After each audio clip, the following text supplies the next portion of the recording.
Thanks for joining us. I'm Randall Bennett. CEO of Amazon.com, Jeff Bezos, took a Steve Jobs approach to unveiling the latest Kindle called the Kindle DX. Now this device, it's a 9.7-inch screen, and it's aimed at a different market than the Kindle 2, they say, which is people that like to read newspapers and magazines, as well as college students to replace textbooks. Now, will this thing actually catch on, and is it different enough from the Kindle 2 to make a difference? We bring in two tech journalists who can give us their reviews. Gary Krakow from buymegetme.com. Gary, thanks for being with us. Thank you. Also, we have Jason Heiner from Tech Republic. Jason, thanks for being with us as well. Sure thing. So let's talk about this Kindle. Now, it's the Kindle DX is the official name, and it's a 9.7-inch screen. Gary, how do you think this is going to make an impact on either consumers, the electronics market? Do you think this thing is going to make a difference? I think it's going to make a difference to anybody who can afford to shell out $489 for this device. I think that's an awful lot of money. I think Amazon is there's a lot of wishful thinking. Yes, it's a bigger screen. It's nicer to look at, and it'll be better for. They say they're marketing it toward textbook readers, which are college students, high school and college students. I'm not sure this is the right price range for that target audience. I mean, it's interesting, they say they're targeting college students, which traditionally don't have any disposable income. Of course, if their university requires them to use a Kindle, I'm sure they'll be obliged. Jason, what's your take? In these economically strapped times, do you think this device makes sense?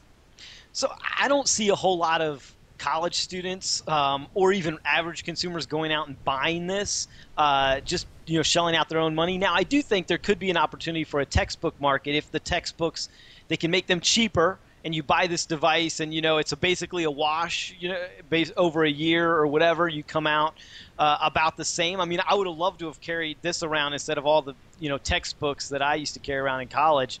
But they're going to have to mess with the business model. I mean, they're going to have to lower the cost of the text, which is possible if you're delivering electronic only.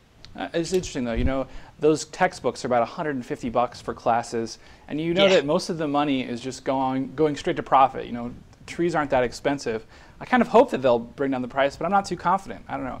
Gary, do you think that even, let's compare this to the Kindle 2, for example. So the Kindle 2, it's a smaller screen, it's cheaper, but I say cheaper in quotes, it's about $350, so it's still a pricey investment. Do you think people are going to look at picking up the Kindle DX instead of the Kindle 2, or do you think they're just totally different markets? I think they're the same market, and that brings up a slight problem for Amazon. This week, Time Magazine had a big story about the Kindle and who it appeals to, and it seems to appeal to people 50 and over, and that's fine. They have the disposable income who can spend $350 on a book reader, and they're the people who like reading books. That comes with I think that comes with age these days.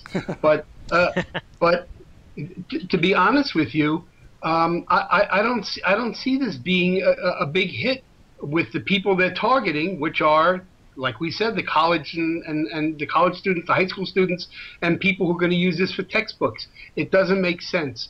I think it's nice to have a larger Kindle. I think for people who need the extra large type, this makes a lot of sense. But that's an awful lot of money to be asking to read a book. Ryan Block, one of the former editors of Engadget, he writes for GDGT now.